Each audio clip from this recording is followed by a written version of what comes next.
ममता बनर्जी कहती है हम अकेले चुनाव लड़ेंगे, केजरीवाल कहते हैं पंजाब में हम अकेले चुनाव लड़ेंगे। हाँ, तो फिर इंडिया गठबंधन का क्या मतलब है? कोई मतलब है? शेखर आजाद MIM का हो गया, सदुद्दीन ओवैसी हो गया, इधर बाबू सिंह कुशवाहा हो गया, पप्पू यादव हो गए, जहां आप जाइए, चिराग पासवान भी आ सकते हैं तो आ सकते हैं, और जो इतने भी मुकेश सहनी हो गए, बहुत सारी पार्टियां हैं। आपको उत्तर प्रदेश में देखिए, जैसे कि ओम प्रकाश राजभर हो गए, थर्ड फ्रंट बनता है, और अगर जो अच्छे से चुनाव लड़ता है, दिमाग से अगर जो चुनाव लड़ता है, छोटे छोटे पार्टी मिल करके, तो आने वाला समय में नरेंद्र मोदी को हरा सकता है। अच्छा, नीतीश कुमार काहे हट गए? नीतीश कुमार सबसे ज्यादा कोई अगर जो इंडिया गठबंधन के नाम में अगर जो कोई सबसे ज्यादा मेहनत किया तो नीतीश कुमार किया। अत्याचार हो रहा है मुसलमानों के साथ में, इतना भेदभाव हो रहा है, कई को विरोध किए हैं, दिखाइए आप हमके साथ में इतना अत्याचार हो रहा है। हाँ। कितना बार आप पैदल मार्च किए हैं? राहुल गांधी से पूछिए।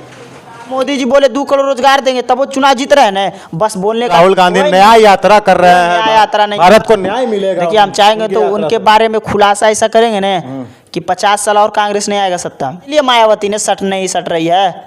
मायावती ने साफ कह दिया है कि हम तीसरा फ्रंट हमारा है, और हम सब लगता है 24 में रोजगार मुद्दा होगा जी नेताओं का भाजपा की तरफ। रोजगार पे इन लोगों को लेना देना नहीं है। भारत के लोगों को ये हिंदू मुसलमान के नाम पर वोट देगा, तभी बाद में जो ठेंगा लेगा, ले भी रहा है, आज पछता रहा है।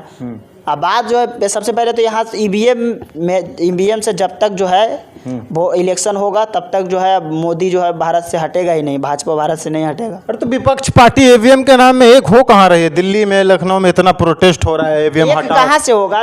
लगातार मोर्चा ही नहीं है, तीसरा कोई मोर्चा है? हाँ, कांग्रेस भाजपा। इसीलिए मायावती ने सट नहीं सट रही है। मायावती ने साफ कह दिया है कि हम तीसरा फ्रंट हमारा है, और हम सब साथ मिलकर के चुनाव लड़ेंगे। हम नहीं मायावती को सपोर्ट कर रहे हैं, लेकिन मायावती जानती है कि पिछड़े दलितों या अल्पसंख्यकों या जो भी वंचित लोग हैं, चाहे फॉरवर्ड हो चाहे जो भी हो, सबको जानती है कि हालांकि किस तरीके से जो ये सब यूज कर रहा है। बताइए, कांग्रेस के मध्य प्रदेश में दिया विधायक समर्थन दिया था ना, और भी एक जगह दिया था समर्थन कहीं और। अभी बिहार में भी अगर जो उसको जरूरत पड़ेगा तो बिहार में भी दे देगा, कहीं भी जरूरत पड़ेगा कांग्रेस को तो दे देगा। तो ये दोनों एक ही है ना जी, मतलब एकदम ये दोनों चट्टा बट्टा। तो भारत को आज बताइए जब से इलेक्शन हो रहा है भारत में, इन दोनों ने मिल करके राज किया, क्या किया? अच्छा, कोई काम बताइए आप हमको, किया कुछ अच्छा? अरे इतना हिंदुस्तान के नींव है। देखिए राहुल गांधी नया यात्रा कर रहे हैं, नया यात्रा नहीं, भारत को न्याय मिलेगा। देखिए हम चाहेंगे तो उनके बारे में खुलासा ऐसा करेंगे ना कि 50 साल और कांग्रेस नहीं आएगा। क्या बात कर रहे हैं? हाँ, लेकिन नहीं बोलेंगे इस बात को हम। काहे नहीं बोलेंगे? नहीं बोलेंगे, बोल दीजिए। नहीं बोलेंगे ना, नहीं बोलेंगे, बोल दिए नहीं बोलेंगे, नहीं बोलेंगे। समय आएगा कि ऐसा खुलासा करेंगे कि सत्ता में 50 साल नहीं आएगा। आपको बता देते हैं, फिर कौन आएगा? भाजपा ही रहेगा। आप आज तक देखे हैं कि बिहार में ज़्यादातर आप कुशवाहा कास्ट जिसको कहा जाता है, कांग्रेस में आप खोजिएगा तो खोजने के बाद भी नहीं मिलेगा आपको। मोदी जी बोले 2 करोड़ रोजगार देंगे, तब वो चुनाव जीत रहे हैं ना, बस बोलने का लहजा है। और आप आलतू फालतू खाली बोल रहे हैं। आलतू फालतू कहाँ बोल रहे भाई? विकास की बात तो अरे भैया, कांग्रेस के लोग जो आलतू फालतू ज्यादातर बोलते हैं, आप नहीं विश्वास है तो आपको दिखा देंगे, कई क्लिप चाहिए। तो राहुल गांधी ऐसी थोड़ी ना भैया न्याय यात्रा निकाल रहे हैं। वो एक किलो आटा को बोल रहे हैं 1 लीटर, और लोग मजाक उड़ा रहा है। क्या मजाक उड़ा रहा है कि नहीं? तो बताइए, आप आलतू फालतू बोलिएगा और लोगों का जो है आप प्रतिनिधित्व कीजिएगा, तो अगलन पगलन के कोई नेता बना देगा, प्रधानमंत्री बना देगा नहीं?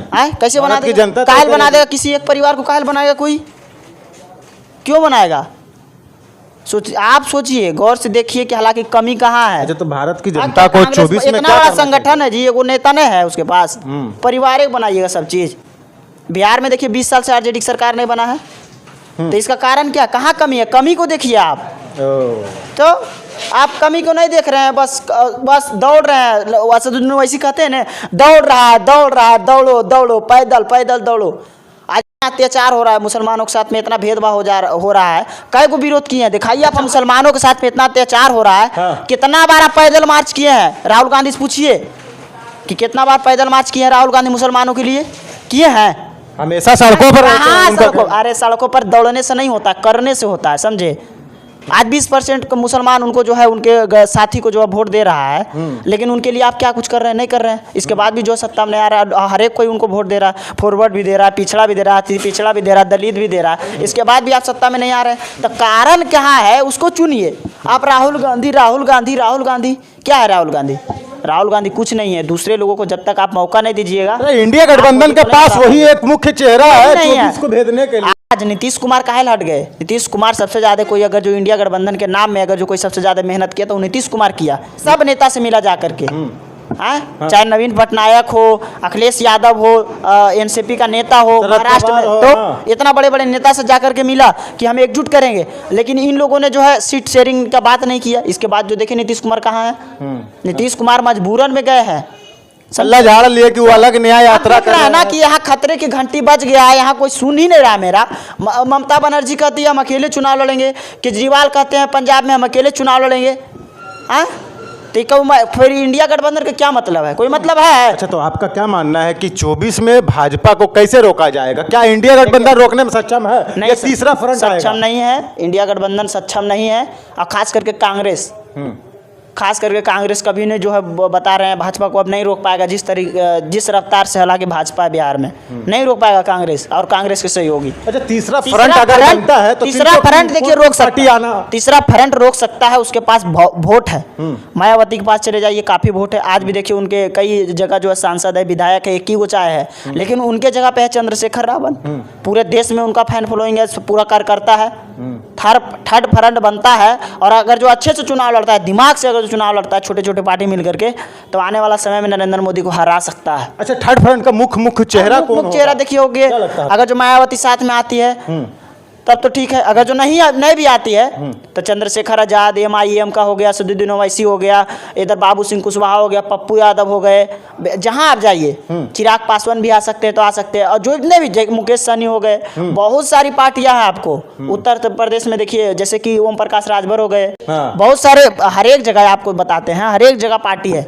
हर एक समाज के लोग जो अपनी अपनी पार्टी बना करके जो है अपने समाज के लिए काम कर रहे हैं, समाज के न्याय के लिए काम कर रहे हैं। तो वैसे लोग को अगर जो आप जोड़िएगा थर्ड फ्रंट में, आप जो है मोदी को हरा सकते हैं। ये जो फ्रंट है इंडिया गठबंधन नहीं हराएगा मोदी को, हम जानते हैं इस बात को। सिर्फ बस जिंदाबाद दौड़ने से नहीं होता है, राजनीतिक दौड़ने से नहीं होता है, राजनीतिक दिमाग से होता है। कौन ऐसा नेता है जो छात्रों के लिए लड़ाई किया है?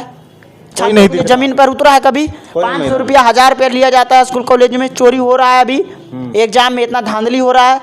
कोई नेता आता है, कोई नहीं आता, चालान काटा जाता है 6000 का पर्यटन चौक पे। कोई नेता आया है गरीबों के लिए? कोई नहीं आया। बताइए कौन वोट देगा? क्यों वोट देगा इंडिया गठबंधन को? कोई देगा? हाँ, तो बीजेपी का नेता आता है ना, तो इंडिया गठबंधन का नेता आता है। हाँ, तो सोचिए आप कि हालांकि क्यों नहीं जो है ये मोदी जी हारेंगे। रीजन है ना, आप में भी कमी है, उसमें भी कमी है। तो लोग जो सोच रहा है चलो धर्म के नाम पर वोट दे देते हैं। आपके पास वोट नहीं जुट रहा, सिर्फ मुस्लिम का वोट मिल जाता है, हल्का पल्का दलित दे देता है, या जो भी उसके सहयोगी नेता रहता है उसके समाज का वोट बढ़ जाता है, तो आप जीत जाएंगे? नहीं जीतेंगे। या जिसको वोट मिला उसके जो है जाति के लोग जो है टिकट मिला, उसके जाति के लोग वोट दे देते हैं। फिर जो है पता चलता है कि 80,000 वोट से हार गए, 1,00,000 वोट से हार गए। यही सब तो है मतलब। तो मतलब स्पष्ट आपका कहना है कि इंडिया गठबंधन सक्षम नहीं है भाजपा भारतीय जनता पार्टी गठबंधन को हराने में? सक्षम नहीं है, लेकिन सक्षम हो सकती है। इसके लिए रोड पर आना पड़ेगा लोगों के लिए, न कि अपने चेहरा चमकाने के लिए दिन रात रोड पर दौड़ते रहिएगा। हाँ, राहुल गांधी को हर एक कोई जान गया है एक यात्रा से, तो जानने से होगा? आप लोगों के लिए लड़िएगा नहीं, आपको वोट दे देगा कोई? आप दीजिएगा? आपसे पूछ रहे हैं, आप दीजिएगा कांग्रेस को वोट? विचार किया जाएगा? नहीं, आप दीजिएगा। विचार क्या किया जाएगा? आप सोचिए, आप जब इतना बुद्धिजीवी व्यक्ति जो विचार नहीं किया अभी तक, तो हर एक कोई लोग कैसे विचार कर लेगा? क्यों करेगा विचार?